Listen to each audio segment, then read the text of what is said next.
In Tajikistan, on the night of November 26, a Chinese company's camp near the Afghan border was targeted in a terrorist attack, as a result of which 3 Chinese nationals were killed. It should be noted that Pakistan is gradually becoming a target of terrorism from Afghan soil. Tajik authorities say that this attack was carried out by terrorist groups from Afghan soil. Tajikistan strongly protested against terrorism from Afghanistan and demanded that the interim government of Afghanistan take practical steps to maintain peace at the border and stop terrorism. Prior to this, Afghanistan had targeted Pakistan, to which the Pakistan army gave a full response, and long negotiations were also held between the two countries for the establishment of peace, which proved fruitless. However, the attack on Tajikistan indicates that the interim Afghan government has adopted a policy under which, along with Pakistan, other countries are also becoming targets. If Tajikistan is discussed, it is a landlocked country in Central Asia whose borders meet Afghanistan in the south, Uzbekistan in the west, Kyrgyzstan in the north, and China in the east. After independence from the Soviet Union, Tajikistan was severely affected by civil war from 1992 to 1997, after which political stability, foreign aid, and the country's two major natural resources, cotton and aluminum, played an important role in improving the country's economy. Diplomatic relations between Afghanistan and Tajikistan were established in 1992, and during different periods, the refugees of both countries crossed the border and sought refuge in each other's land.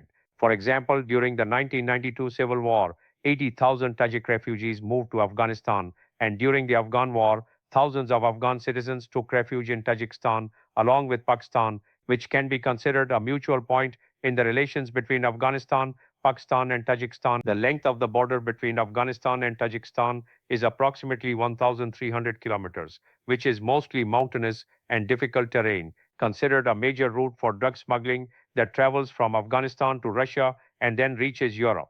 Speaking of trade relations, Afghanistan and Tajikistan have signed several agreements in the energy sector.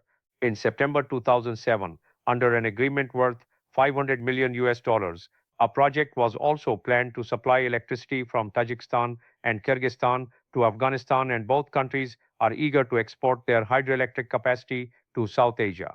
Despite this, Afghanistan attacked Tajikistan with the coordination of India's intelligence agency RAW, showing that by confronting both Pakistan and Tajikistan, it is fueling a major fire in the region, as a result of which not only Pakistan and Tajikistan will become targets of terrorism, but other countries in the region may also be affected, and it is impossible that Afghanistan itself will remain safe from this fire, having already become a destroyed nation after America's 20-year war, whose children and youth have been handed weapons instead of pens and are looking at neighboring countries with bloodthirsty eyes. Here, the question may be raised. After Pakistan and Tajikistan, who will be the next target of provocations by Afghanistan? The borders of Afghanistan meet Pakistan and Tajikistan, as well as Iran, China, Uzbekistan, and Turkmenistan, which this country may target through cross-border terrorism, while all these countries have been suffering from the consequences of the Afghan situation for years, sometimes in the form of refugees, sometimes in the form of weapons and drug smuggling, and sometimes through terrorist attacks, which have always been a threat to regional peace and security. Another question also arises. What could be the reasons behind this provocation by the Afghan government? The internal division of the Taliban, failure to control terrorist groups, and external influences, meaning India's hypocritical strategy, which is promoting the worst terrorism across the region. After the failure of Operation Sindoor against Pakistan, the Pakistan army defended the borders of the homeland with resolve, courage, and bravery, which broke the enemy's strength. Now, this cowardly enemy, instead of appearing openly, is attacking peace and security in the region by using Afghanistan as a gun rest. On November 26th, a shooting occurred in the U.S. capital, Washington, as a result of which a female National Guard officer was killed. Along with 20-year-old Sarah Backstrom, another National Guard member, 24-year-old Andrew Wolf, was also seriously injured in the attack, in which 29-year-old Afghan citizen opened fire. The attacker had previously worked in Afghanistan for the U.S. intelligence agency CIA. After this incident, U.S. President Donald Trump mentioned Afghanistan and described this country as hell on earth. According to a report of the U.S. CIA, in 2021, 55 Afghan refugees were on the terrorism watch list, out of which 46 were removed from the list after FBI investigations on the basis of not being a threat, while 9 are still under surveillance. This incident indicates flaws in the monitoring of Afghan refugees.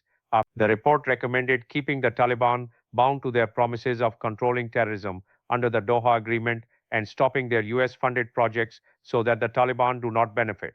There is a need that the interim Taliban government of Afghanistan instead of becoming a puppet in the hands of a hostile and cowardly enemy like India, should think of a better future for its nation and avoid unprovoked attacks on Tajikistan, Pakistan, and other regional countries, which is equivalent to playing with fire, considering the regional strategic importance and geographical situation.